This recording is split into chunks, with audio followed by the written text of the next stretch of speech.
Ma femme m'a envoyé un texto, je pars en voyage avec mon ex. Ne sois pas jaloux. J'ai répondu, ne t'inquiète pas. Je ne serai pas là à ton retour. Je m'appelle Marcus Ailey, à 38 ans, je pensais en avoir assez vu pour le restant de mes jours. Mon Dieu, comme j'avais tort. La vie a ce sens de l'humour tordu où, juste au moment où vous pensez avoir tout compris, elle vous donne un coup de poing en plein ventre avec un SMS qui remet en question tout ce que vous pensiez savoir sur la personne qui dort à vos côtés toutes les nuits. C'était un jeudi soir. Rien de spécial. Juste une autre journée abrutissante au bureau où j'ai brassé des papiers et fait semblant de m'intéresser au rapport trimestriel. Je me suis traîné jusqu'à notre petit appartement exigu de 2 pièces. Celui dont Clara se plaignait toujours qu'il n'était pas assez élégant pour ses photos Instagram. Vous voyez le genre. Les murs en briques apparentes et les ampoules Edison ne suffisaient plus à son esthétique. J'étais affalé sur notre canapé cabossé. Le même qu'elle me harcelait de remplacer depuis 2 ans, quand mon téléphone a vibré avec ce petit bruit familier qui signifiait généralement qu'elle me demandait de passer prendre des courses ou me rappelait l'anniversaire d'un ami que j'aurais préféré éviter. Au lieu de cela, ce que j'ai vu a glacé le sang dans mes veines. Je pars en voyage avec mon ex, ne sois pas jaloux. 6 mots. 6 mots qui ont réussi à démolir 4 ans de ce que j'avais stupidement cru être une relation solide.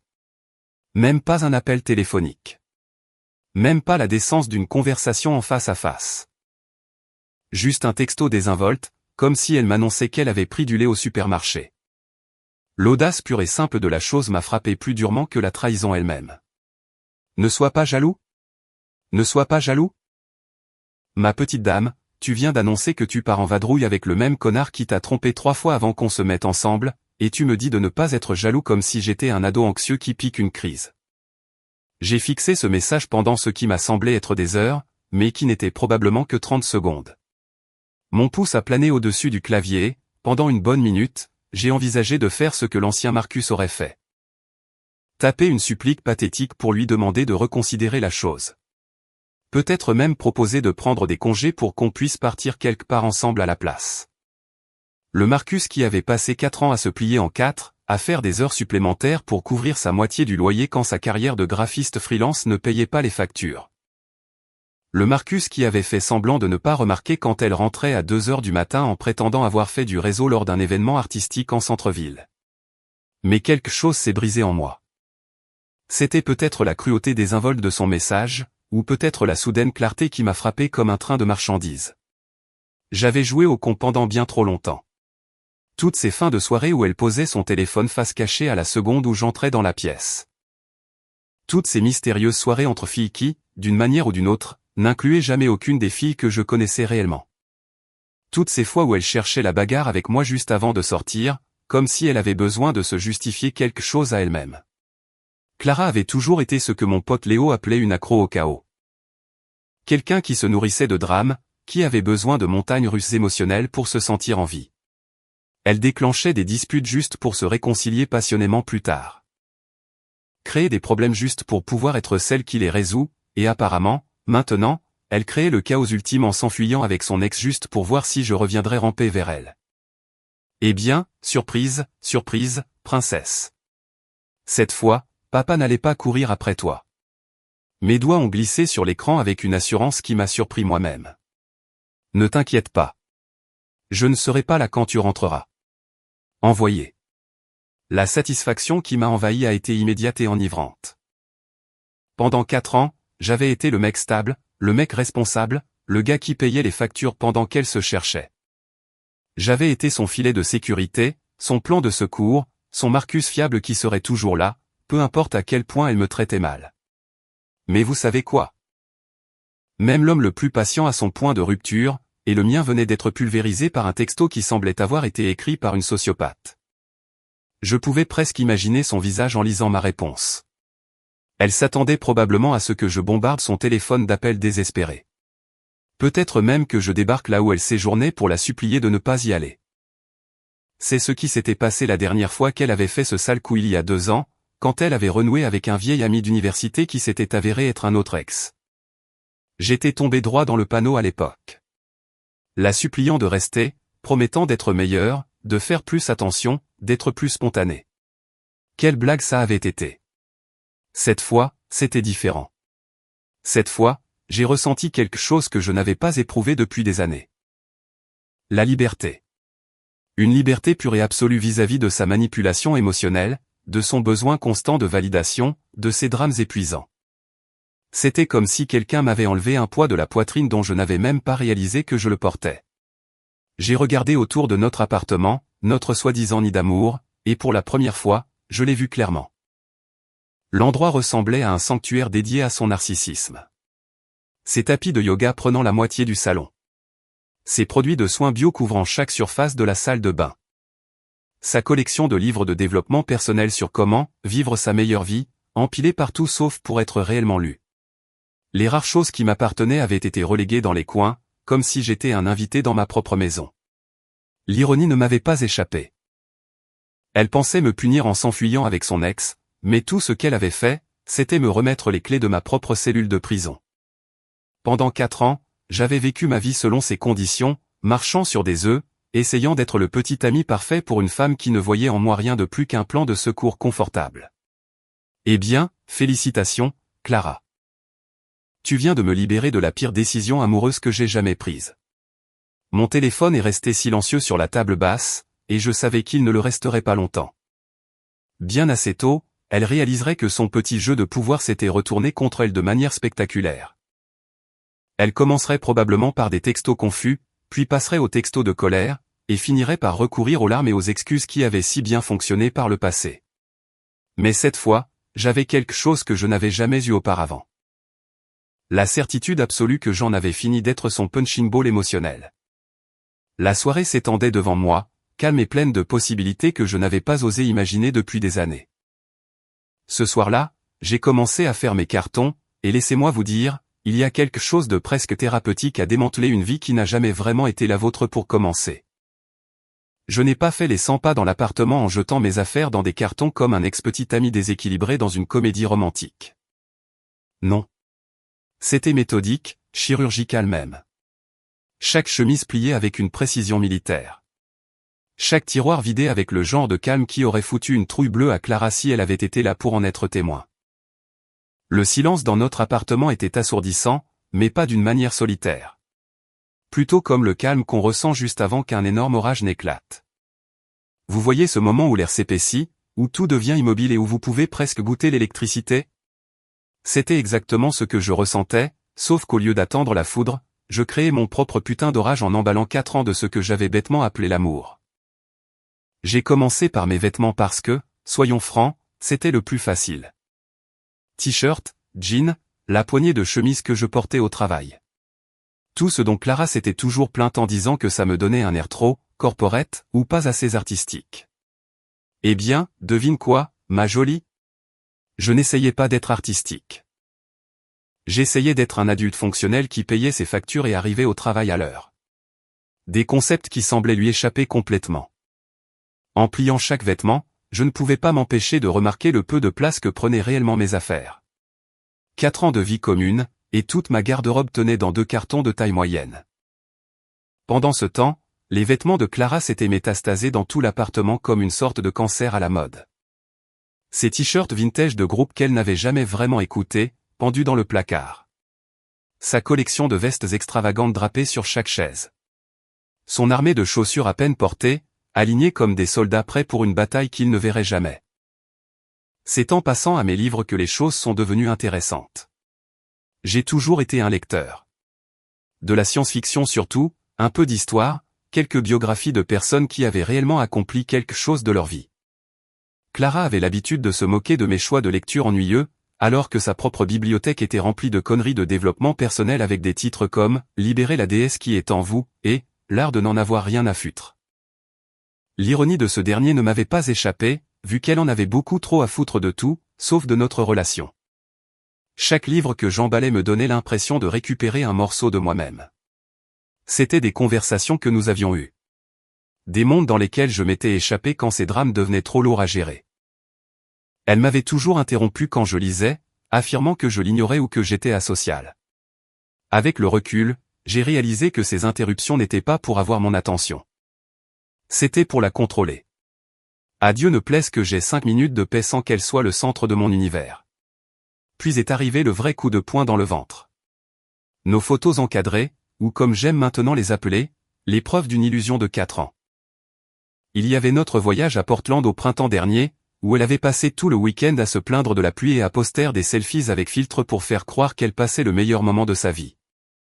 Il y avait Noël chez mes parents, où elle avait charmé tout le monde avec son esprit libre pendant que je grinçais des dents intérieurement, sachant qu'elle passerait le trajet du retour à décortiquer tout ce que ma famille avait dit ou fait. Mais la photo qui m'a vraiment touché, c'est celle de notre 2e anniversaire de rencontre au restaurant. Je me souvenais si clairement de cette nuit-là. J'avais économisé pendant des semaines pour l'emmener dans ce restaurant chic du centre-ville. Le genre d'endroit où les prix ne figurent pas sur le menu parce que si vous devez demander, c'est que vous ne pouvez pas vous le permettre. Elle portait cette robe rouge qui la rendait absolument magnifique, et pendant quelques heures, j'avais vraiment cru que nous étions heureux. Sur la photo, nous sourions tous les deux, mon bras autour de sa taille, ressemblant au couple parfait. Ce que l'appareil photo n'a pas capturé, c'est ce qui s'est passé 20 minutes après la prise de cette photo. Elle a passé tout le dîner sur son téléphone, envoyant des textos à quelqu'un qu'elle prétendait n'être qu'un ami du travail. Quand je lui ai gentiment demandé si elle pouvait le ranger pour notre dîner d'anniversaire, elle a explosé, m'accusant d'être contrôlant et anxieux. Nous étions partis tôt, avions passé le trajet du retour dans un silence glacial, et j'avais fini par dormir sur le canapé cette nuit-là parce qu'elle était trop bouleversée pour m'accepter dans la chambre. En regardant cette photo maintenant, je pouvais voir ce que j'avais été trop aveugle pour remarquer alors. Son sourire n'atteignait jamais ses yeux.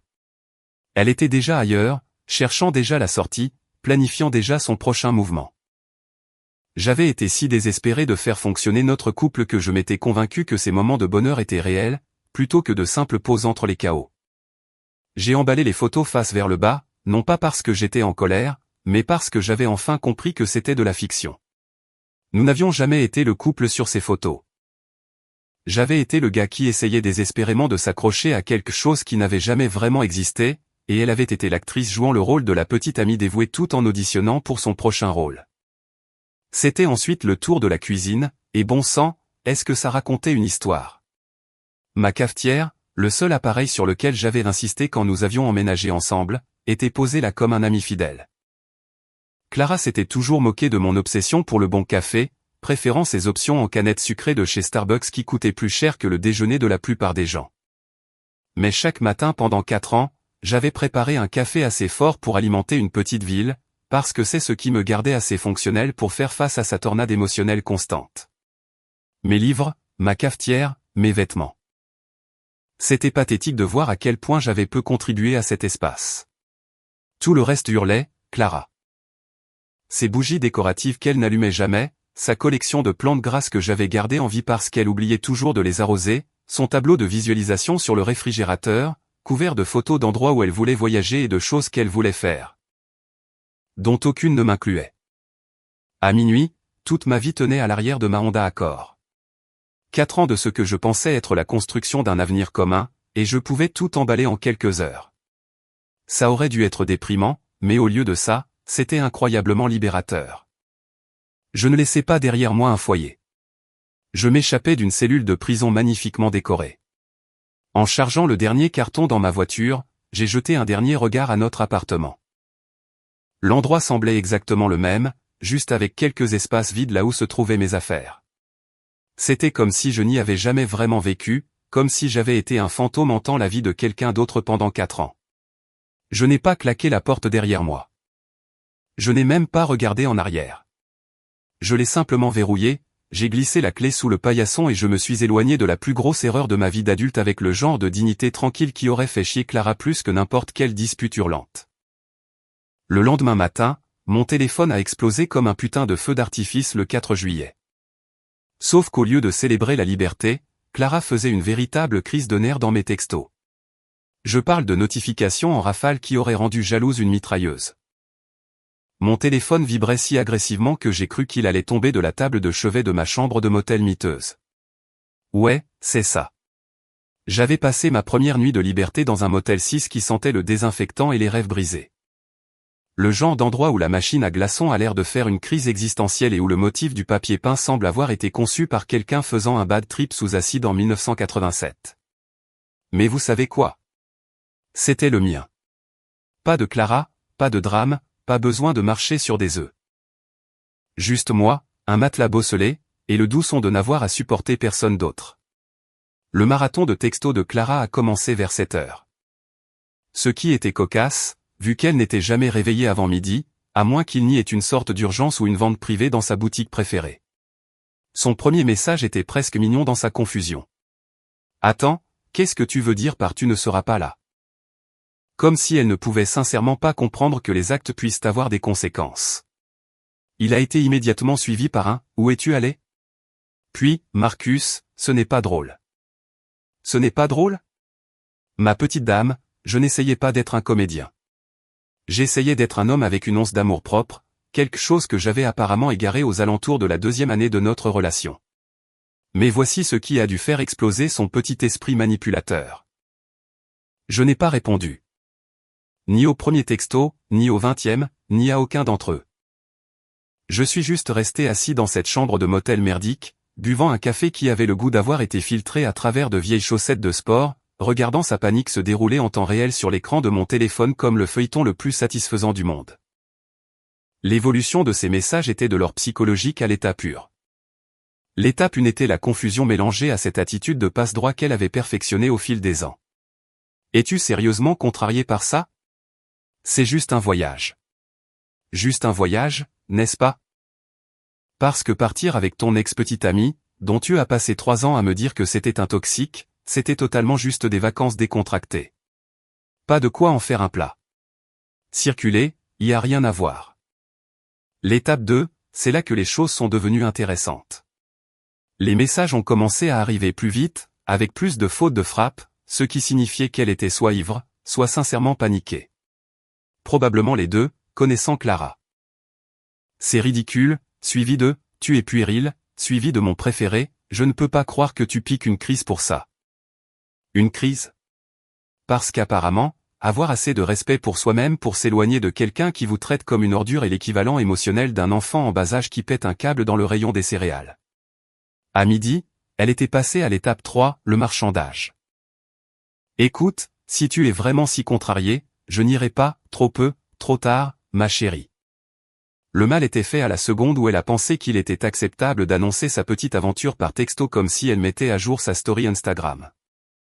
On peut en parler comme des adultes, a-t-elle écrit, ce qui était hilarant venant de quelqu'un qui n'avait jamais eu une conversation d'adulte sur quoi que ce soit de plus sérieux que ce qu'on allait commander pour le dîner. Mais le véritable divertissement a commencé vers 14 heures, lorsqu'elle est passée à l'étape 4, le désespoir total accompagné d'un zeste de manipulation. Où es-tu ? S'il te plaît, réponds-moi. Je m'inquiète pour toi. Ce n'est pas ton genre. Et voilà, le coup classique de Clara, se faire passer pour la victime dans une situation qu'elle a elle-même créée. Elle ne s'inquiétait pas pour moi. Elle s'inquiétait de perdre le contrôle de la narration. Les messages continuaient d'arriver comme une avalanche numérique. Elle a essayé la culpabilité, 4 ans, Marcus, tu vas jeter 4 ans pour ça. Elle a essayé la logique, on peut régler ça si tu me parles. Elle a même essayé la psychologie inversée. Très bien, si tu veux être immature à ce sujet, c'est ton choix. Chaque message était une fenêtre sur son manuel psychologique, et je voyais enfin le jeu auquel elle jouait depuis le début. Pendant ce temps, je faisais quelque chose que je n'avais pas fait depuis des années, exactement ce que je voulais faire. J'ai conduit en ville sans but précis, vitres baissées, musique assez forte pour noyer le bourdonnement de mon téléphone. Je me suis arrêté dans un dîner que je voulais essayer depuis des mois, mais que je n'avais jamais pu tester parce que Clara trouvait que les dîners étaient en dessous de son palais sophistiqué. J'ai commandé un burger et des frites et j'ai savouré chaque bouchée grasse et délicieuse sans avoir quelqu'un en face de moi pour se plaindre des aliments transformés et des calories vides. La liberté était enivrante. Pas d'horaire à respecter, sauf le mien. Pas d'humeur à gérer, sauf la mienne. Pas de drame à naviguer. Pas d'œufs sur lesquels marcher. Pas de mines émotionnelles à éviter soigneusement. Pour la première fois depuis 4 ans, je pouvais juste exister sans avoir à justifier mon existence à quelqu'un d'autre. Dans la soirée, j'ai trouvé une modeste location de l'autre côté de la ville. Rien d'extraordinaire, juste un appartement de 2 pièces avec un parquet qui grinçait quand on marchait et un balcon qui donnait sur une rue calme bordée de chênes. Le propriétaire était un vieux type nommé Franck qui n'en avait rien à faire de mes drames relationnels, il voulait juste le premier mois de loyer et un dépôt de garantie. Transaction en espèces, clé en main, affaire conclue. Alors que je me tenais sur ce balcon grinçant, regardant le soleil se coucher sur un quartier où je n'avais jamais vécu auparavant, mon téléphone a vibré une dernière fois. Le dernier message de Clara pour la journée, je ne comprends pas ce que j'ai fait de mal.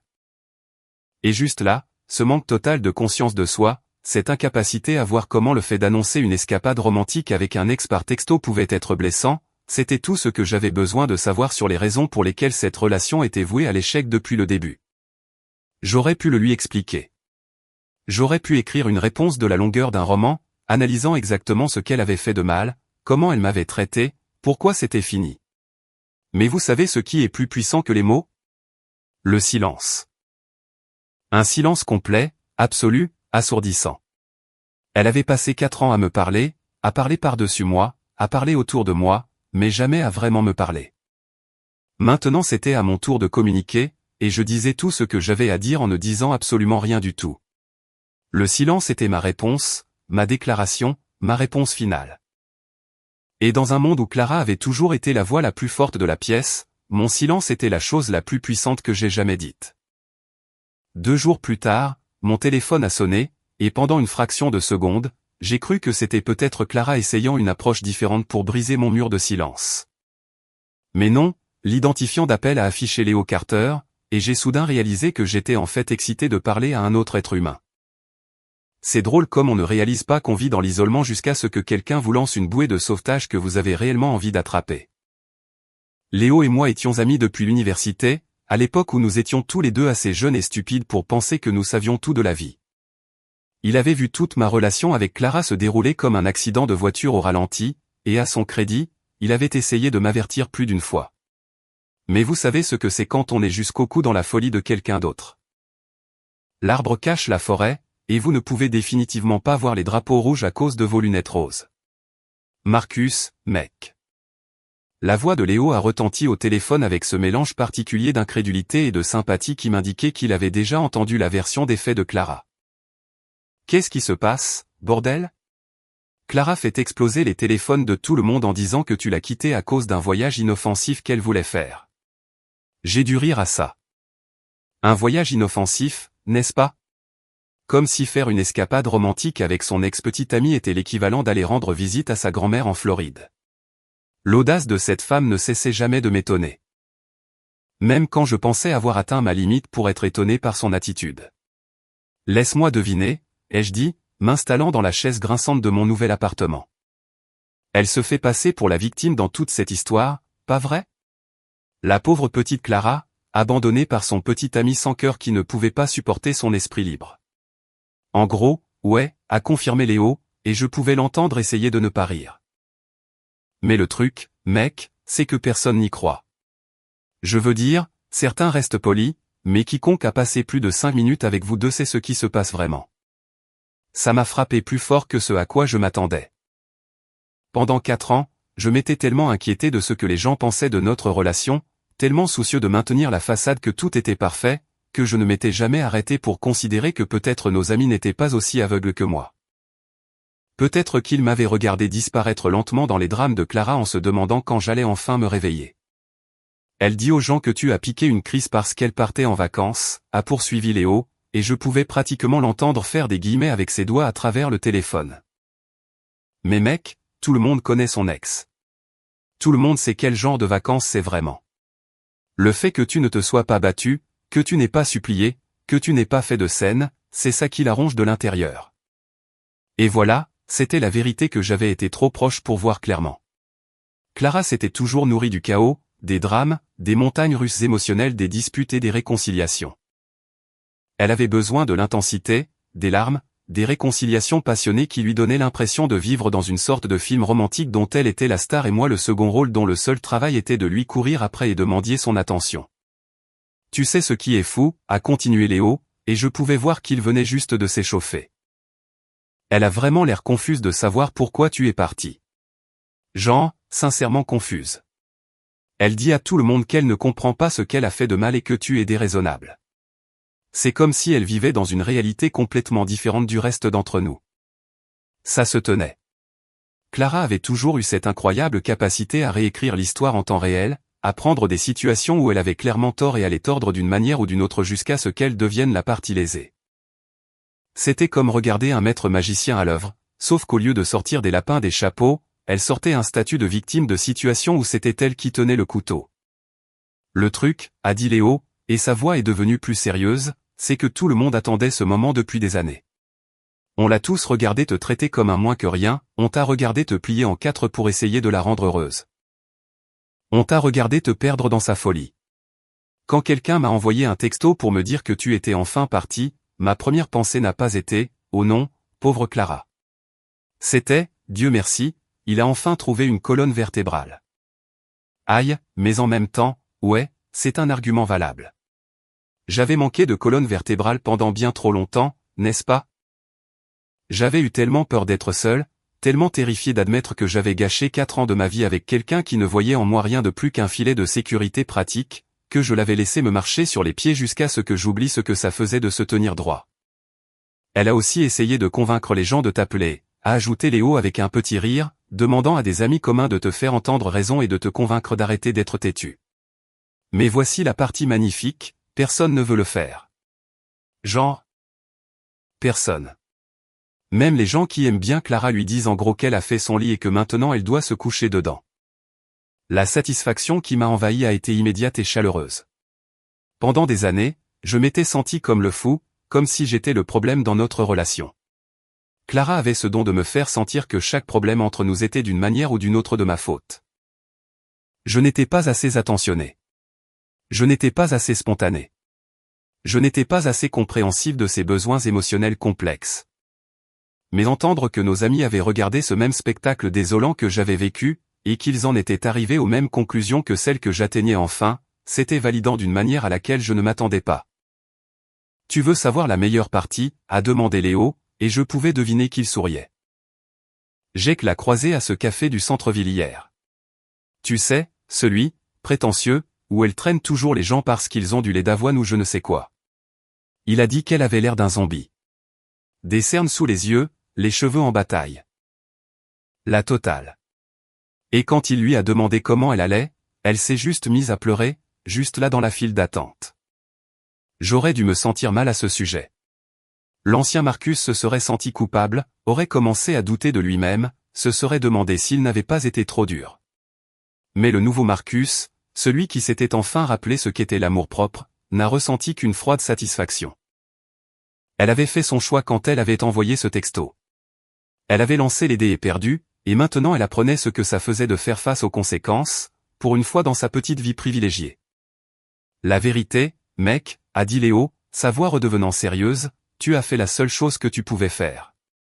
Tu ne t'es pas battu, tu n'as pas supplié, tu ne lui as pas donné le drame qu'elle cherchait. Tu es simplement parti en gardant ta dignité, et ça la rend absolument folle. Dignité. Ouais, j'aime bien comme ça sonne. Pour la première fois depuis des années, j'avais retrouvé ma dignité, et ça faisait plus de bien que n'importe quelle relation amoureuse. Une semaine plus tard, je commençais tout juste à m'habituer au rythme de ma nouvelle vie quand Clara s'est pointée à ma porte, comme un mauvais sou qui réapparaît au moment où l'on a le moins envie de le voir. J'avais profité d'un samedi matin tranquille dans mon petit appartement grinçant, buvant un café qui avait vraiment bon goût et lisant un livre sans que personne ne m'interrompe toutes les 5 minutes pour se plaindre de littéralement tout sous le soleil. Puis est venu le coup à la porte. Pas n'importe quel coup, attention. C'était la spéciale Clara, urgent, exigeant, avec ce rythme particulier qui disait « Je suis importante et tu dois tout laisser tomber tout de suite pour t'occuper de mes sentiments ». 3 coups secs, une pause, 3 autres coups, comme si elle était une sorte d'opératrice de code morse émotionnel envoyant des signaux de détresse. Je savais que c'était elle avant même de regarder par le Judas, mais j'ai regardé quand même, parce que parfois on a besoin d'une confirmation visuelle de la catastrophe qui s'apprête à frapper notre matinée paisible. Et elle était là, ayant l'air d'être passée au mixeur sur le mode dépression nerveuse. Ses cheveux d'habitude parfaits étaient tirés en arrière en une queue de cheval désordonnée, pas de maquillage, portant ses pantalons de yoga minables qu'elle ne sortait que lorsqu'elle avait ce qu'elle aimait appeler un « moment de vulnérabilité authentique ». « Marcus, je sais que tu es là », a-t-elle crié à travers la porte, sa voix ayant ce petit tremblement qui me faisait autrefois céder instantanément. Il faut qu'on parle. Tu ne peux pas tout jeter en l'air comme ça. Oh que si, je le pouvais, et c'est ce que je faisais. Debout, de l'autre côté de cette porte, j'ai ressenti quelque chose que je n'avais pas éprouvé depuis des années, un contrôle total sur ma propre vie. Elle pouvait frapper jusqu'à ce que ses jointures saignent. Elle pouvait pleurer jusqu'à se déshydrater. Elle pouvait camper sur le pas de ma porte comme une sorte de harceleuse de comédie romantique. Rien de tout cela n'allait me faire ouvrir cette porte. Je ne comprends pas ce qui s'est passé, a-t-elle poursuivi, et je pouvais l'entendre s'appuyer contre la porte maintenant. Une minute tout allait bien, et la minute d'après tu es parti. C'était juste un voyage, Marcus. J'avais besoin d'espace pour mettre les choses au clair. De l'espace. Encore ce mot magique. La seule fois où Clara avait besoin d'espace, c'était quand ça impliquait un autre homme, généralement un ex-petit ami qui avait soudainement réapparu dans sa vie comme une infection récurrente. Elle n'avait jamais eu besoin d'espace quand je payais sa moitié du loyer parce que sa carrière de freelance ne couvrait pas ses goûts de luxe pour tout ce qui est bio. Elle n'avait jamais eu besoin d'espace quand elle voulait que je la conduise à l'aéroport à 5 heures du matin parce qu'Uber était trop cher. Elle n'avait jamais eu besoin d'espace quand elle avait besoin que quelqu'un l'écoute se plaindre de ses amis, de sa famille, de son travail, ou de n'importe quelle autre crise qui consumait actuellement son petit monde égocentrique. Je sais que j'aurais dû t'en parler d'abord, a-t-elle dit, et je devais lui accorder ça, elle jouait toutes les bonnes notes dans sa symphonie d'excuses. Mais je ne pensais pas que tu réagirais comme ça. Je pensais que tu me faisais confiance. Lui faire confiance ? Je lui avais fait confiance jusqu'au moment où elle m'a annoncé par texto qu'elle s'enfuyait avec son ex-petite amie comme si c'était la chose la plus naturelle du monde. Je lui avais fait confiance pendant toutes ces fins de soirée où elle rentrait en sentant l'eau de Cologne de quelqu'un d'autre. Je lui avais fait confiance pendant tous ces appels téléphoniques mystérieux qu'elle devait prendre dans l'autre pièce. Je lui avais fait confiance jusqu'à ce que ma confiance meure d'épuisement à force d'être constamment abusée. Les coups à la porte ont repris, plus pressants maintenant, avec cette pointe de panique qui signifiait qu'elle commençait enfin à comprendre que ses tactiques de manipulation habituelles ne fonctionnaient pas. Tu ne peux pas juste disparaître comme ça. Ça fait une semaine, Marcus. Une semaine. Je me suis fait un sang d'encre pour toi. Un sang d'encre. Bien sûr. Elle s'était fait un sang d'encre à l'idée de perdre son filet de sécurité, son plan de secours, son Marcus fiable qui serait toujours là pour réparer ses dégâts et payer pour ses erreurs. Mais inquiète pour moi en tant que personne ? Pour mes sentiments, mon bien-être, mon bonheur ? C'était ironique venant de quelqu'un qui avait passé 4 ans à me traiter comme un humain de soutien émotionnel dont le seul travail était de la faire se sentir mieux dans sa peau. J'ai appelé à ton travail, a-t-elle dit, et je pouvais entendre le désespoir s'insinuer dans sa voix maintenant. Ils ont dit que tu avais pris des jours de congé. Où loges-tu ? Est-ce que tu vas bien ? S'il te plaît, parle-moi. Des jours de congé ? Ouais, j'avais cramé certains de mes jours de vacances accumulés pour me donner l'espace de respirer, de réfléchir, de me rappeler ce que c'était que d'être un être humain au lieu d'une extension de l'ego de Clara. Mon patron avait été étonnamment compréhensif quand je lui avais expliqué que je traversais une transition de vie. Il avait même fait une blague sur la crise de la quarantaine, ce qui aurait été plus drôle si je n'avais pas été on ne peut plus sérieux quant au besoin de reconstruire mon existence entière à partir de zéro. Je sais que j'ai fait une erreur, a poursuivi Clara, et là nous arrivions au cœur de son manuel de manipulation. L'aveu d'une faute, délivré avec juste ce qu'il faut de vulnérabilité pour me faire sentir comme un monstre de ne pas lui pardonner instantanément. J'aurais dû t'en parler d'abord. J'aurais dû être plus respectueuse de tes sentiments. Mais Marcus, tu es l'amour de ma vie. Tu es ma moitié.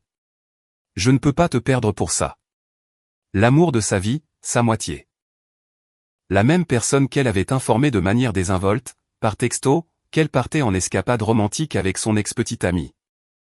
La même personne dont elle n'avait jamais pris les sentiments en considération avant de prendre une décision majeure au cours de 4 années de ce que j'avais bêtement cru être un partenariat.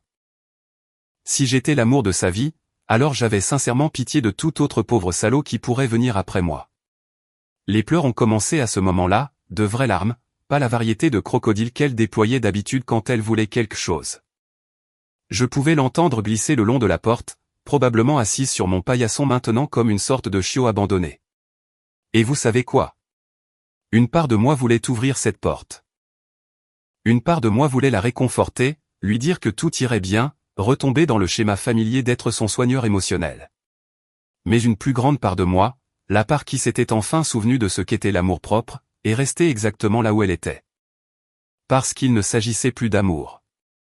Merde, peut-être qu'il ne s'était jamais agi d'amour. Il s'agissait de respect, de décence humaine élémentaire, de traiter son partenaire comme un véritable partenaire au lieu d'un accessoire pratique à sa vie. Elle avait eu 4 ans pour apprendre à me respecter, et elle avait échoué de façon spectaculaire. Maintenant, elle pouvait apprendre comment vivre sans moi. Les jours sont devenus des semaines, et l'approche de Clara pour me reconquérir a évolué comme une sorte d'expérience psychologique tordue. Ce qui a commencé comme des supplications désespérées et des larmes de crocodile s'est lentement métamorphosé en quelque chose de plus laid, quelque chose qui m'a montré exactement qui elle était vraiment sous toute cette fausse vulnérabilité. Et honnêtement, ce fut la meilleure chose qui pouvait arriver, parce que ça a fait de mon départ moins l'abandon de quelqu'un que j'aimais, et plus l'évasion d'une prison psychologique que j'avais été trop aveugle pour reconnaître. Les textos arrivaient par vagues, chacun plus révélateur que le précédent. Au début, elle a essayé l'approche de la plainte pathétique. Je n'arrive plus à manger. Je n'arrive plus à dormir. Je m'effondre sans toi. Du Clara classique, faisant tout tourner autour de sa souffrance tout en ignorant complètement le fait qu'elle avait causé tout ce gâchis en premier lieu. C'était comme regarder quelqu'un se plaindre d'être mouillé après avoir délibérément sauté dans une piscine. Quand la fête à la pitié n'a pas marché, elle est passée en mode marchandage. J'annulerai le voyage. Je ne lui parlerai plus jamais. Je ferai tout ce que tu voudras si tu rentres à la maison. Trop peu, trop tard, ma chérie. Les dégâts n'étaient pas seulement dans le voyage lui-même. Ils résidaient dans la manière désinvolte dont elle l'avait annoncé, dans le mépris total de mes sentiments, dans l'hypothèse que j'allais me coucher et accepter tout ce qu'elle me servirait, parce que c'est ce que j'avais fait pendant 4 ans. Mais c'est lorsque la phase de marchandage a échoué que les choses sont devenues vraiment intéressantes. C'est à ce moment-là que le masque de Clara a finalement glissé, et que j'ai pu voir la vraie personne avec qui je partageais mon lit pendant tout ce temps. Le changement a été si dramatique que c'en était presque impressionnant. Comme regarder Jekyll se transformer en Hyde, sauf que Hyde avait de plus beaux cheveux et un complexe de persécution de la taille du Texas. Tu ne m'as jamais aimé, a été le premier texto venimeux, arrivé à 2 heures du matin un mardi comme une sorte de révélation nocturne. Si tu m'aimais vraiment, tu ne m'abandonnerais pas comme ça. L'ironie était si épaisse qu'on aurait pu la couper au couteau. Elle m'accusait de ne pas l'aimer parce que je refusais de rester dans les parages et d'être traité comme une ordure. Dans la logique tordue de Clara, l'amour signifiait accepter les miettes d'affection qu'elle avait envie de me jeter pendant qu'elle courait le guilledou avec d'autres hommes. Le message suivant était encore meilleur. Tu es sans cœur. Tu es froid. Tu attendais juste une excuse pour me quitter. Attendre une excuse? Ma petite dame, des excuses, j'en ai eu à l'appel pendant 4 ans. J'aurais pu partir quand elle a dépensé notre cagnotte de vacances dans une virée shopping sans me le dire. J'aurais pu partir quand elle a oublié de m'inviter à la fête de Noël de son entreprise parce que son ex y serait. J'aurais pu partir quand elle a commencé à chercher la bagarre avec moi à chaque fois qu'elle voulait sortir sans moi. Mais je n'étais pas parti. J'étais resté comme un idiot, pensant que l'amour signifiait endurer d'interminables disputes en silence. Tu cherchais n'importe quelle raison de fuir parce que tu as peur de la vraie intimité, a-t-elle textoté le lendemain, et j'ai dû rire de celui-là. Peur de la vraie intimité? J'avais passé 4 ans à essayer d'être intime avec quelqu'un qui me tenait à distance émotionnellement tout en s'attendant à ce que je sois disponible pour le moindre de ses caprices. La vraie intimité aurait impliqué qu'elle me parle avant de décider de prendre des vacances romantiques avec son ex-petite amie au lieu de l'annoncer comme un bulletin météo. Mais le véritable chef-d'œuvre est arrivé quelques jours plus tard. J'espère que tu es heureux. Tu as détruit la meilleure chose qui te soit jamais arrivée. La meilleure chose qui me soit jamais arrivée.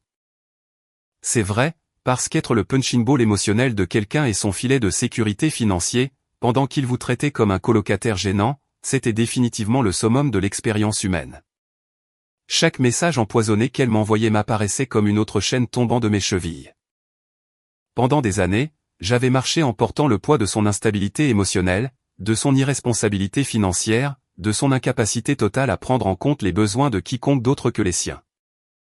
Je m'étais convaincu que ce poids était de l'amour, que se soucier de quelqu'un signifiait accepter son pire comportement et essayer de le réparer avec patience et compréhension.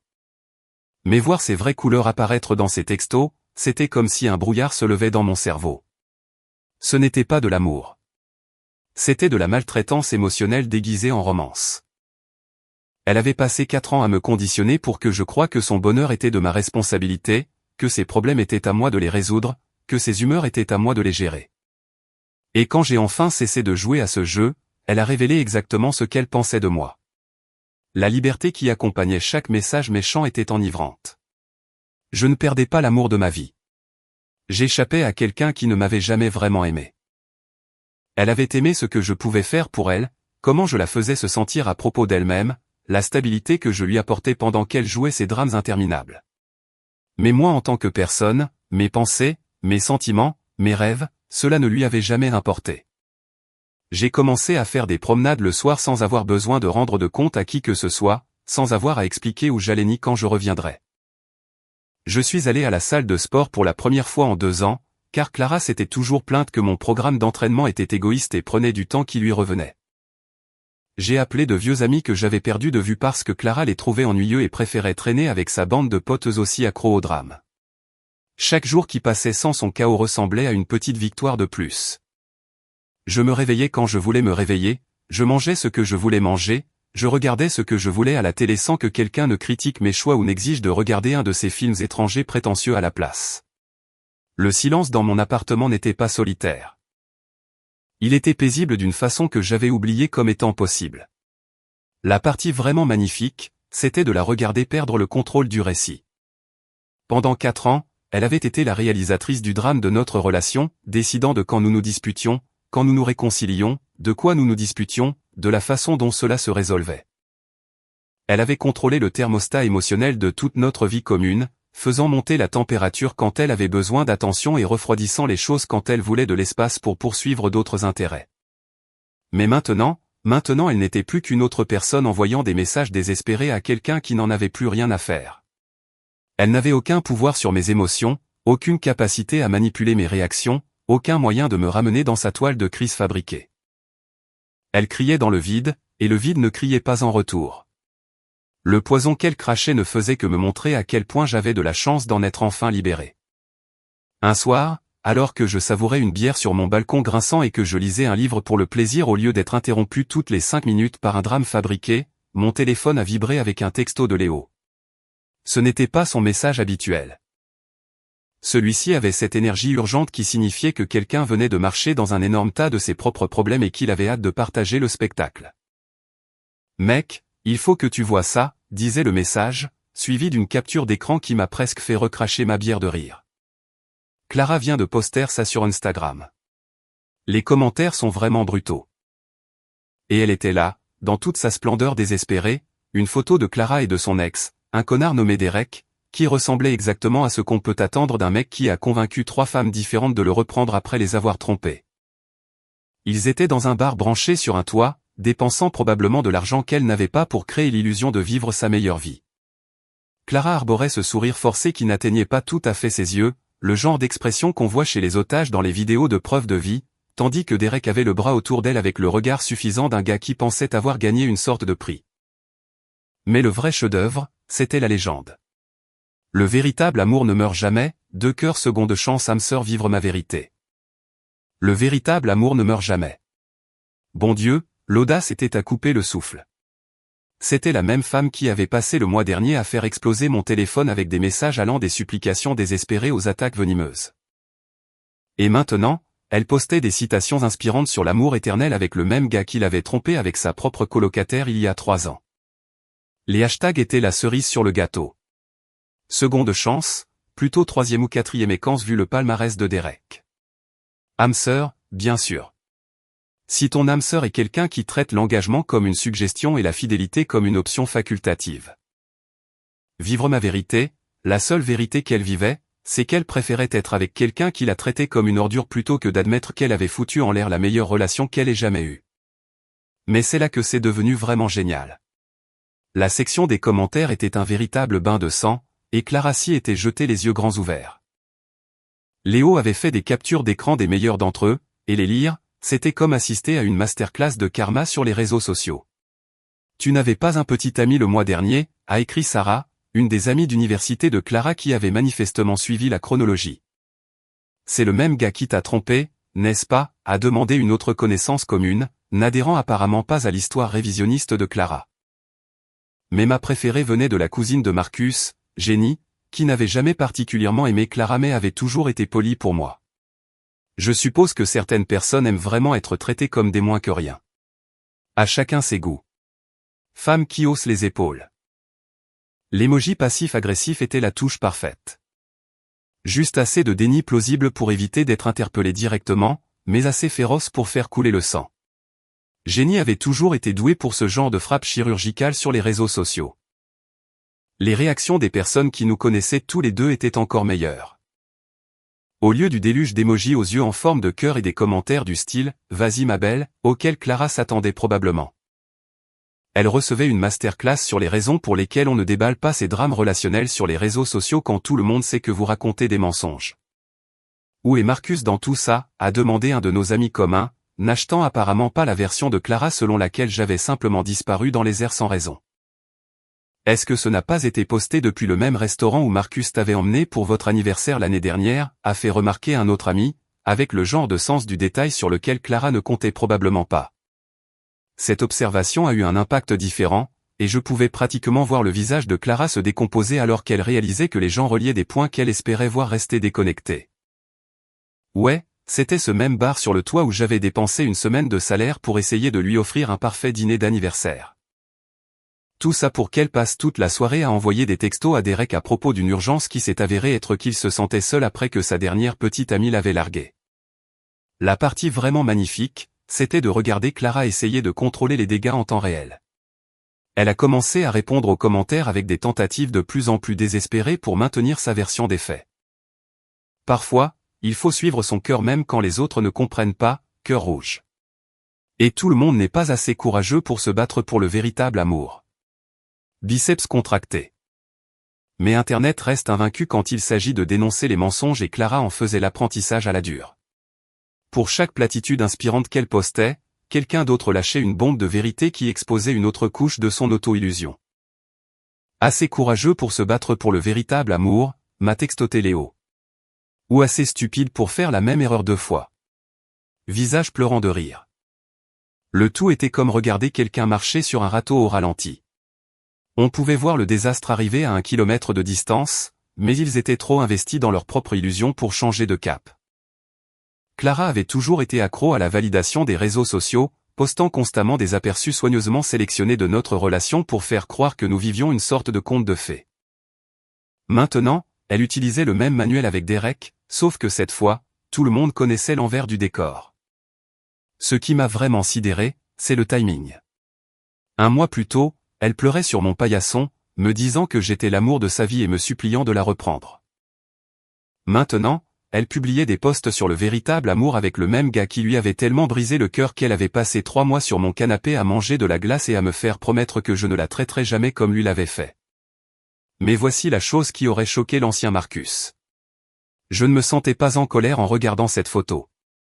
Je ne me sentais pas jaloux, ni blessé, ni trahi. Je ne ressentais rien d'autre qu'une froide satisfaction et peut-être un peu de pitié pour Derek, qui n'avait clairement aucune idée de ce dans quoi il s'engageait. Parce que je savais quelque chose que Derek était sur le point d'apprendre à la dure. Clara ne voulait pas de l'amour, elle voulait du chaos. Elle ne voulait pas d'un partenaire, elle voulait un public. Et Derek, ce pauvre salaud, venait de se porter volontaire pour être le prochain second rôle dans la série dramatique continue qu'était la vie de Clara. Les commentaires continuaient d'affluer, tous plus brutaux les uns que les autres, et j'ai réalisé que Clara m'avait, par inadvertance, rendu le plus grand service possible. Elle avait montré à tout le monde qui elle était vraiment et ils n'achetaient pas ce qu'elle vendait. Parfois, la meilleure vengeance est vraiment de laisser les gens s'exposer eux-mêmes. 1 mois plus tard, Clara est revenue, mais cette fois ce n'était pas la femme suffisante et moralisatrice qui avait annoncé son aventure romantique par texto. Non, cette version de Clara avait l'air d'être passée dans un mixeur émotionnel réglé sur la fonction au retour à la réalité. Et honnêtement, c'était à la fois satisfaisant et pathétique d'en être témoin. Je rentrais de la salle de sport. Ouais, j'y étais allé régulièrement depuis que j'avais échappé à sa prison émotionnelle, quand je l'ai aperçue assise sur les marches devant mon immeuble. Au début, j'ai cru que j'hallucinais, parce que la femme recroquevillée sur ses marches de béton ne ressemblait en rien à la déesse confiante et libre qui publiait des citations inspirantes sur le fait de vivre sa vérité quelques semaines plus tôt. Ses cheveux, d'ordinaire coiffés à la perfection d'Instagram, étaient tirés en arrière en une queue de cheval grasse qui criait « Je ne me suis pas douché depuis 3 jours ». Ses yeux étaient si enflés à force de pleurer qu'on aurait dit qu'elle avait fait 10 rounds avec un boxeur poids lourd. Elle portait le même sweatshirt minable qu'elle avait depuis l'université, celui qu'elle ne sortait que lors de ses épisodes dépressifs les plus profonds. Et ses mains tremblaient alors qu'elle serrait un mouchoir en papier qui avait clairement connu des jours meilleurs. Quand elle a levé les yeux vers moi, j'ai presque ressenti de la peine pour elle. Presque. Mais ensuite je me suis souvenu de la cruauté désinvolte de ce SMS, du mois d'accusations venimeuses quand je ne voulais pas revenir ramper, et du cirque sur les réseaux sociaux où elle avait essayé de parader avec son véritable amour devant tous ceux qui savaient mieux. Marcus, a-t-elle dit, et sa voix était si rauque qu'on aurait dit qu'elle pleurait depuis des semaines, ce qui, à en juger par son apparence, était probablement le cas. J'ai fait une erreur. J'ai fait la plus grosse erreur de ma vie. Sans blague, Sherlock. Mais je n'ai pas dit ça. Je suis juste resté là, sac de sport à la main, regardant de haut les ruines de la femme qui avait cru pouvoir échanger quelqu'un qu'il aimait vraiment contre quelqu'un qui avait déjà prouvé qu'il était une vraie ordure. Je pensais qu'il avait changé. A-t-elle continué, les mots sortant à toute vitesse comme si elle avait répété ce discours pendant des jours. Je pensais que peut-être que nous étions tous les deux des personnes différentes maintenant, que nous pourrions faire en sorte que ça marche cette fois. Mais il n'a pas changé, Marcus. C'est exactement le même type égoïste et menteur qu'il a toujours été. L'ironie était si épaisse que je pouvais la goûter. Elle avait passé 4 ans avec quelqu'un qui l'avait bien traité, qui lui avait été fidèle, qui s'était plié en 4 pour la rendre heureuse, et elle avait tout jeté pour un type qui lui avait déjà montré exactement qui il était. Mais d'une manière ou d'une autre, elle s'était convaincue que Derek 2.0 serait différent de Derek 1.0, malgré toutes les preuves du contraire. Tu étais le stable, a-t-elle dit, et il y avait quelque chose dans sa voix que je n'avais jamais entendu auparavant, un regret sincère mêlé de désespoir. Tu étais celui qui s'en souciait vraiment. Tu ne m'as jamais menti, tu ne m'as jamais trompé, tu ne m'as jamais fait me sentir inutile. Et j'ai tout jeté pour un fantasme. Un fantasme. Enfin, un moment de véritable conscience de soi venant de quelqu'un qui avait passé la majeure partie de notre relation à vivre dans une illusion soigneusement construite où elle était la victime de l'incapacité des autres à comprendre ses besoins émotionnels complexes. Je sais que je t'ai fait du mal. A-t-elle poursuivi, et les larmes coulaient librement maintenant. Je sais que je t'ai terriblement traité et je sais que je ne mérite pas une autre chance. Mais Marcus, tu es la seule chose de bien qui me soit jamais arrivée. J'étais trop stupide pour le voir quand je l'avais, mais je le vois maintenant. Et voilà, le discours que j'avais fantasmé d'entendre pendant des mois quand j'étais encore investi dans notre relation toxique. La reconnaissance de ma valeur, l'aveu qu'elle avait eu tort, la reconnaissance qu'elle avait perdu quelque chose de précieux. Il y a quelques mois, ces mots auraient été de la musique à mes oreilles, la validation de chaque nuit d'insomnie passée à me demander si j'étais fou de penser que je méritais mieux.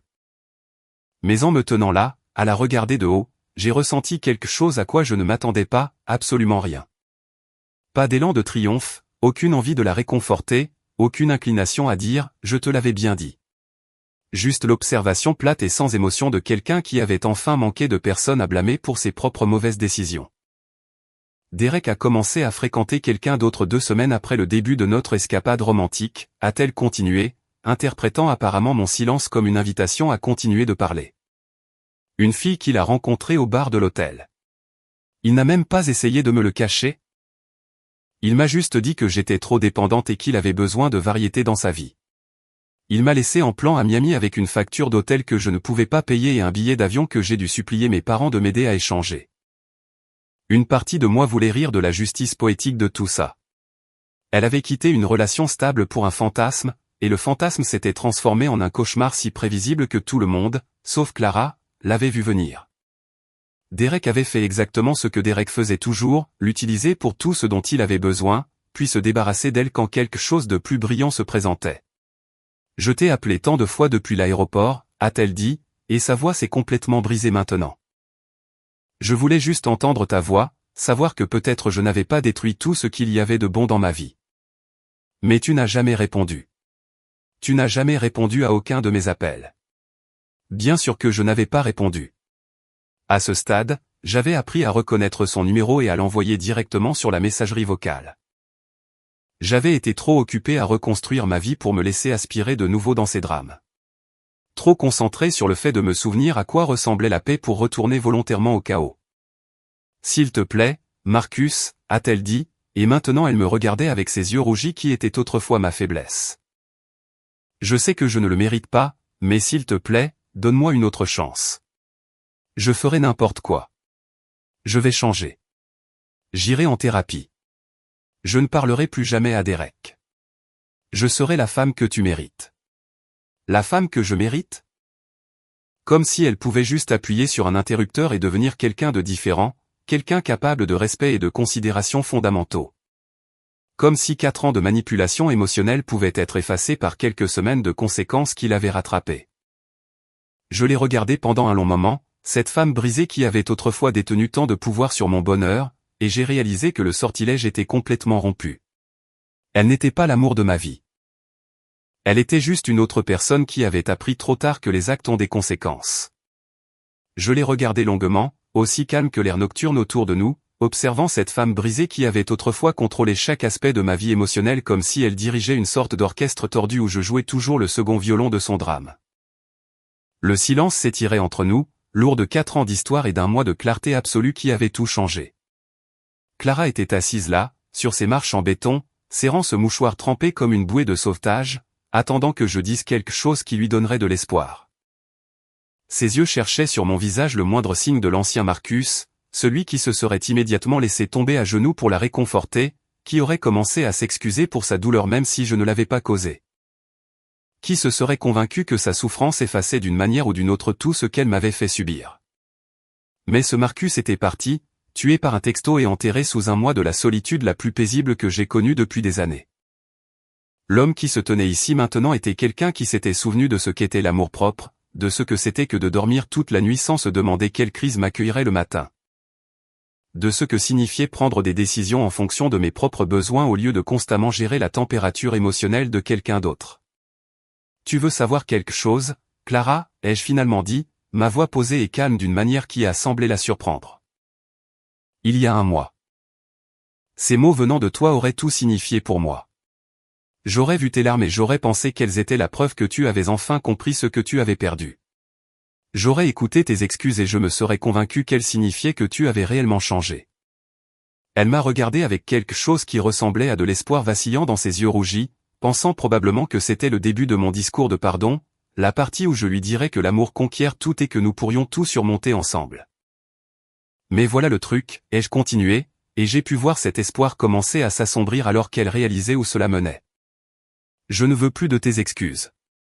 Je ne veux pas de tes promesses de changer ni de tes tentatives désespérées pour me convaincre que tu as enfin compris ma valeur. Parce que tu sais quoi, Clara? Tu as toujours connu ma valeur. C'est juste que tu n'en avais strictement rien à foutre. Les mots sont sortis mesurés et délibérés. Chacun d'eux soigneusement choisi et prononcé sans une once de la colère ou de l'amertume à laquelle elle s'attendait probablement. Ce n'était pas la diatribe furieuse d'un ex-petit ami blessé. C'était un énoncé calme des faits par quelqu'un qui avait enfin vu la situation clairement. Tu ne m'as pas quitté pour Derek parce que tu pensais qu'il te traiterait mieux, ai-je dit, regardant son visage s'effondrer au fur et à mesure que je parlais. Tu m'as quitté pour Derek parce que tu pensais que je serais toujours là à t'attendre quand il te laisserait inévitablement tomber. Tu as parié toute notre relation sur l'hypothèse que j'étais trop faible, trop désespéré, trop pathétique pour m'éloigner de toi. Elle a ouvert la bouche pour protester, mais j'ai levé la main pour l'arrêter. Je n'avais pas encore fini, et après 4 ans à être interrompu à chaque fois que j'essayais d'exprimer une pensée ou un sentiment, j'allais terminer cette conversation selon mes propres termes. Le plus triste, c'est que tu avais presque raison, ai-je continué. Pendant 4 ans. J'ai fait exactement ce que tu attendais de moi. J'ai absorbé tes humeurs. J'ai trouvé des excuses à ton comportement. Je me suis convaincu que l'amour signifiait accepter les miettes d'affection que tu voulais bien me jeter. J'avais tellement peur de te perdre que je me suis perdu moi-même à la place. Les larmes coulaient librement sur son visage maintenant, mais elles ne me touchaient plus comme avant. J'avais vu cette performance trop de fois, j'étais tombé dans le panneau trop souvent, j'avais permis d'être manipulé par la vue de sa douleur pour en oublier la mienne. Mais tu as fait une erreur de calcul cruciale, ai-je dit, et maintenant il y avait quelque chose dans ma voix qui l'a fait lever les yeux brusquement. Tu as supposé que parce que j'avais supporté ton comportement pendant 4 ans, je le supporterais pour toujours. Tu pensais que tu pouvais me pousser aussi loin que tu le voulais et que je reviendrais toujours en paix, reconnaissant pour les miettes d'attention que tu décidais de me donner. Clara sanglotait ouvertement maintenant, poussant ces vilains cris de pleurs qu'elle avait toujours détestés que quiconque voit. La femme qui avait passé 4 ans à contrôler soigneusement son image, qui ne m'avait jamais laissé la voir autrement qu'à son meilleur, s'effondrait complètement sur mon paillasson. Je t'ai aimé, Clara, ai-je dit, et c'étaient les mots les plus difficiles à prononcer parce qu'ils étaient encore vrais même après tout ça. Je t'ai aimé assez pour faire des heures supplémentaires pour payer tes rêves. Je t'ai aimé assez pour faire semblant de ne pas remarquer quand tu rentrais en sentant l'eau de Cologne d'un autre. Je t'ai aimé assez pour me convaincre que tes problèmes étaient les miens à résoudre. Elle a levé les yeux vers moi à ce moment-là avec quelque chose qui ressemblait à du désespoir, entendant probablement le passé, mais espérant toujours que l'amour pouvait être ressuscité, que des sentiments aussi forts ne mourraient pas simplement à cause d'une seule erreur. Mais l'amour ne suffit pas sans le respect, ai-je poursuivi, et c'était la vérité que j'avais apprise pendant mon mois de liberté. Et tu ne m'as jamais respecté, Clara, pas une seule fois en 4 ans. Tu as vu en moi un filet de sécurité, un plan de secours, une solution pratique à tes problèmes. Mais tu ne m'as jamais considéré comme un partenaire égal dont les sentiments comptaient autant que les tiens. Le silence qui a suivi fut assourdissant. Elle est restée assise sur ses marches, assimilant la réalité que ce n'était pas une négociation ou une discussion. C'était la plaidoirie finale. Le procès était terminé. Le verdict était tombé, et il n'y aurait pas d'appel. Tu as fait ton choix quand tu as envoyé ce texto, ai-je dit doucement. Tu as choisi Derek plutôt que moi, le chaos plutôt que la stabilité, le drame plutôt que l'amour. J'ai fait mon choix quand je suis parti. Je me suis choisi moi-même pour la première fois en 4 ans, et c'est la meilleure décision que j'ai jamais prise. Ces larmes sont tombées plus vite maintenant, mais ma détermination n'a pas vacillé. J'avais passé trop de nuits à la regarder pleurer pour en être encore ému. J'avais appris à la dure que ces larmes n'étaient pas toujours des remords sincères. Parfois, c'était juste une tactique de manipulation de plus, une autre façon de rendre sa douleur plus importante que celle des autres. C'est un adieu, Clara, ai-je dit avec un caractère définitif qui a semblé la frapper comme un coup physique. Pas de « à plus tard », ni de « peut-être un jour ». C'est un adieu pour toujours. Tu voulais savoir à quoi ressemblait la vie sans moi. Maintenant tu vas le découvrir. Elle est partie en silence, comprenant enfin que certains ponts, une fois brûlés, ne peuvent jamais être reconstruits. La vie ne s'est pas réparée comme par magie après que Clara se soit éloignée de mon paillasson cette dernière fois, et quiconque vous dit que larguer des personnes toxiques transforme instantanément votre existence en une sorte de paradis digne d'Instagram vous raconte des conneries. Mais voici ce qui s'est passé. Pour la première fois depuis 4 ans, je n'étais pas constamment en train de me préparer à l'impact, à attendre que la prochaine bombe émotionnelle n'explose à la figure. Ou à marcher sur des œufs autour de quelqu'un dont l'humeur pouvait changer plus vite que les promesses d'un politicien en période électorale. Le silence dans mon appartement n'était pas du genre oppressant qui vous donne envie de le remplir de bruit juste pour prouver que vous êtes encore en vie. C'était la bonne sorte de calme, celle où l'on peut réellement s'entendre penser au lieu de surveiller constamment la météo émotionnelle de quelqu'un d'autre. Je pouvais manger des céréales au dîner sans que quelqu'un ne me fasse la leçon sur la nutrition. Je pouvais regarder ce que je voulais sur Netflix sans avoir à endurer un autre film étranger de 3 heures sur la profonde crise existentielle de la femme moderne. Je pouvais aller me coucher quand j'étais fatigué au lieu de rester debout jusqu'à 2 heures du matin pour offrir une thérapie gratuite à quelqu'un qui ne prenait même pas la peine de me demander comment s'était passée ma journée. La salle de sport est devenue ma nouvelle église, et laissez-moi vous dire. Il y a quelque chose de presque spirituel à soulever 2 fois son poids corporel quand on ne porte plus le bagage émotionnel de quelqu'un qui traitait l'engagement comme un hobby qu'elle pouvait prendre et laisser tomber à chaque fois que quelque chose de plus intéressant se présentait. Je n'essayais pas d'obtenir un corps musclé de vengeance ou quoi que ce soit d'aussi dramatique. Je redécouvrais juste ce que ça faisait de faire quelque chose purement pour moi, sans avoir à le justifier auprès de quelqu'un qui considérait mon temps personnel comme du temps qu'on lui volait. Le travail est redevenu tolérable, aussi. Il s'avère qu'il est beaucoup plus facile de se concentrer sur les rapports trimestriels et les présentations aux clients quand on ne reçoit pas de textos passifs agressifs toutes les heures sur la façon dont on ne donne jamais la priorité à la relation. Ou qu'on est émotionnellement indisponible parce qu'on ne peut pas tout laisser tomber pour discuter de son dernier drame amical. Mon patron a même fait un commentaire sur mon attitude améliorée, ce qui était hilarant parce que je n'avais pas réalisé à quel point le chaos constant de Clara avait déteint sur tous les aspects de ma vie. Mais la véritable transformation s'est produite dans ma vie sociale. Léo et moi avons recommencé à traîner régulièrement ensemble, quelque chose qui avait été presque impossible pendant les années Clara parce qu'elle avait toujours trouvé des raisons pour lesquelles elle avait plus besoin de moi que mes amis. On allait boire des bières après le travail, on jouait au billard le week-end, on avait de vraies conversations sur le sport, le travail et la vie, sans que j'aie à tout écourter parce que quelqu'un traversait une crise qui exigeait mon attention immédiate. Tu sais ce qui est fou, a dit Léo un soir alors qu'on regardait le match dans notre bar de quartier préféré. C'est redevenu vraiment sympa de traîner avec toi. Ces dernières années, c'était comme traîner avec quelqu'un qui attendait constamment de mauvaises nouvelles. Il n'avait pas tort. J'avais passé tellement de temps en mode survie, à gérer les émotions de Clara et à anticiper sa prochaine révélation dramatique, que j'avais oublié comment simplement exister dans l'instant présent. Chaque conversation, chaque plan, chaque petit plaisir avait été filtré à travers le prisme de « comment Clara va-t-elle réagir à ça ?» et « combien ça va me coûter en termes de drame relationnel plus tard ?» L'application de rencontre est cependant restée supprimée, non pas parce que je me languissais de Clara ou que je nourrissais le secret espoir qu'elle revienne ramper avec de meilleures excuses, mais parce que j'appréciais sincèrement ma propre compagnie pour la première fois depuis des années.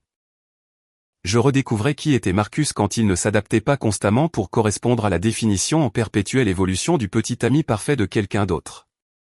Je me suis mis à la cuisine, une chose dont Clara s'était toujours moquée car trop domestique, tout en s'attendant à ce que je m'occupe de toutes les courses et de la planification des repas. Il s'avère que je suis plutôt doué pour ça quand je n'essaie pas de m'adapter à quelqu'un qui change ses restrictions alimentaires une semaine sur deux en fonction de l'influenceuse bien-être qu'elle suit actuellement. J'ai recommencé à lire, vraiment lire, et pas juste survoler des articles entre deux séances de gestion de crise. De la science-fiction, de l'histoire, des biographies de personnes qui avaient réellement accompli quelque chose de significatif dans leur vie au lieu de se contenter de publier des citations inspirantes sur l'authenticité tout en traitant leur entourage comme des seconds rôles de leur drame personnel. Les nouvelles occasionnelles de Clara me parvenaient par les réseaux sociaux, et elles dressaient exactement le tableau auquel on pouvait s'attendre. Elle était retournée avec Derek 2 fois de plus après notre dernière conversation. Chaque réconciliation ayant duré à peu près aussi longtemps qu'un mariage hollywoodien avant d'imploser de façon spectaculaire. Son Instagram est devenu une masterclass en matière de guérison performative, remplie de citations sur le fait d'apprendre à s'aimer et de s'éloigner des personnes toxiques de sa vie.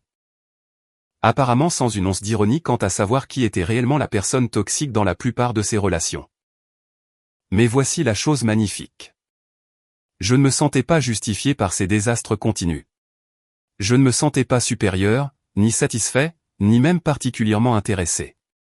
Elle était devenue insignifiante dans ma vie de la manière la plus complète possible, non pas par colère ou amertume, mais par simple indifférence.